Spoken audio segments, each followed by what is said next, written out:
believe that? My wife asked me, me and my wife, we always, just talk in the future, and we both want a lot of kids. I want to have a lot of kids. I grew up so much with the youth group, I want a lot of kids. And my wife would always ask me, honey, how are we going to provide for that? What if we have 5 kids and this and that? And this is just a philosophy I always go by.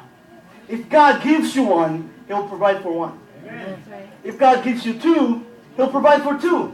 If God gives you 3, He'll provide for 3. If God gives you 8, you'll get a reality show.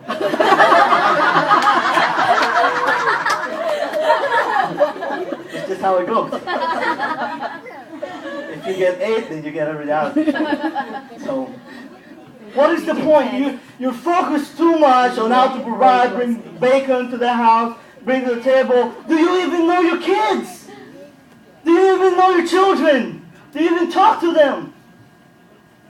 Real treasures have impact in heaven, not just here on earth. Real treasures have impact in heaven, not just here on earth. Number 3, real treasures are God-made. Real treasures are God-made. Look at verse 22. There are treasures that are man-made. Man, I love watching History Channel, Travel Channel, and sometimes in Travel Channel they show these yachts. $1 million yachts. I'm like, yachts? $100 million, gold-plated. The TV pops up. That's my dream sometimes. When I preach, I just pop up in the stage with smoke.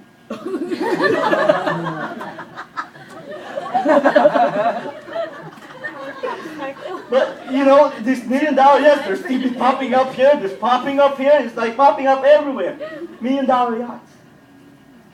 You know what God says? Have you heard what I did to Titanic? They say it's unsinkable. God is bigger. God is bigger. $1 million yachts?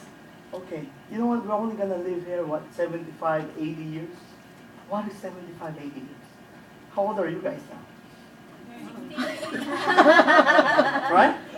How many of you weren't, I wouldn't say old, but I would be lying if I don't say it. So how many of you who are old still remember the time where you're still with your first boyfriend, holding hands, listening to Beatles? Or Bread, or King of Elvis Presley. Right?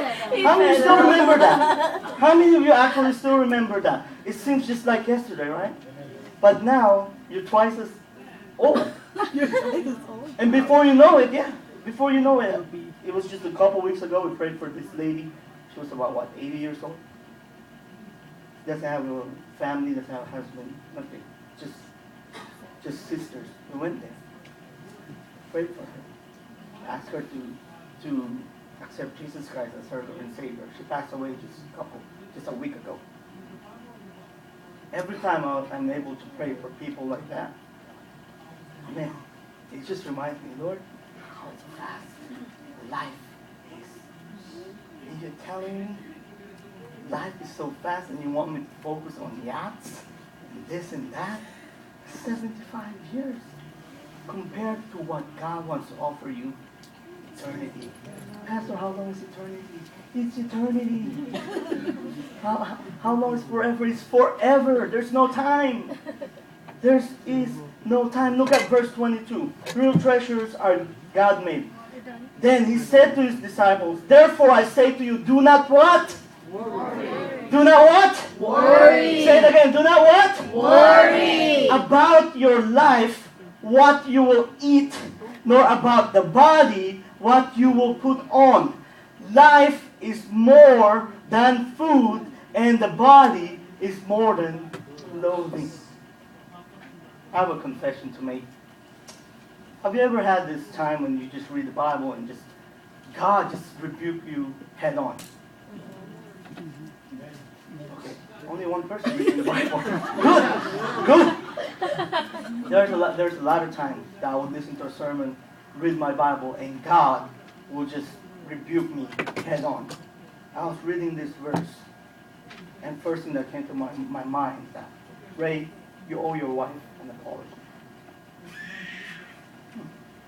That's an interesting thought. About what, Lord? You owe your wife an apology. Because Ray, when you are hungry, you're like this sneaker commercial. How many of you see that this sneaker commercial? You're not you when you're hungry. It's the funniest commercial I ever seen. Because these guys are playing football, and because he's hungry, he turns into Betty White, right? He turns into Betty White, and his friends telling him, "Man, you're so weak, this and that," and his girlfriend came up and, "No, you're just hungry. You just need a sneaker." And then when he ate, he came back to himself. God told me, because Ray, when you are hungry, you're like the sneaker commercial. But the thing is, you don't turn into Betty White. You turn to Al Pacino. Scarface. Say hello to my little friend. That's what you turn into, Ray, when you are hungry. And your wife keeps telling you that, "Honey, I don't like it when you're hungry because this, you're mean and this and that." And you know what God told me? You owe an apology to your wife. You owe an apology to your wife. And you know what He told me? Never again talk to your wife that way just because you are hungry. And I asked Him, "Why, Lord? Why, Lord?"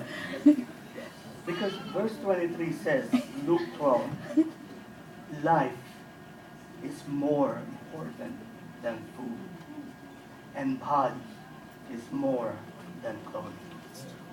If you ever get mad, it's because you're hungry, and this is God just head on. If you ever get mad just because you're hungry, God's saying you have no right at all. You get mad because you're hungry. You know why? You're getting hungry.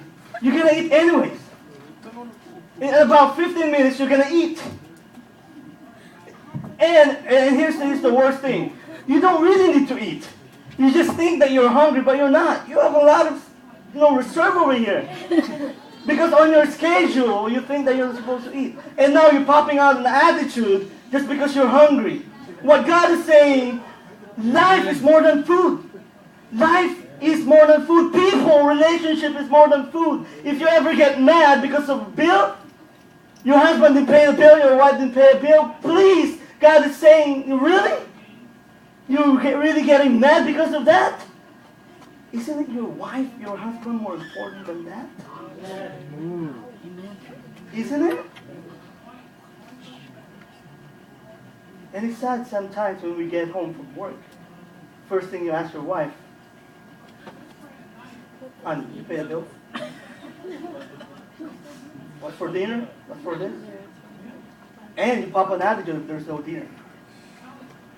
Guilty. And I'm not saying this is what God, this is what God told me. Right? You need to change that. You need to change that.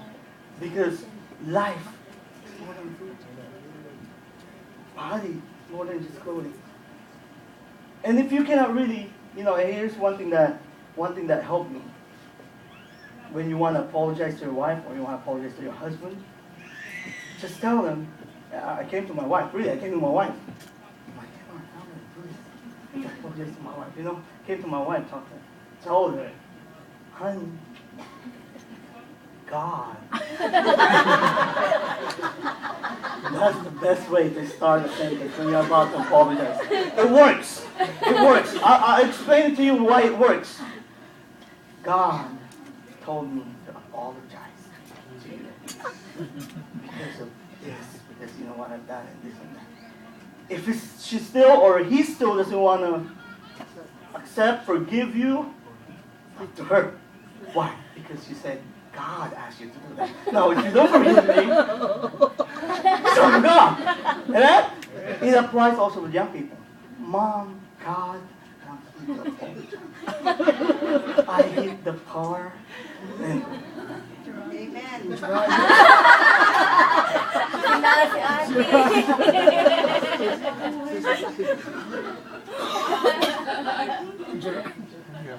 Real treasures are God made. Real treasures. Think about the things that we fight about. Bills,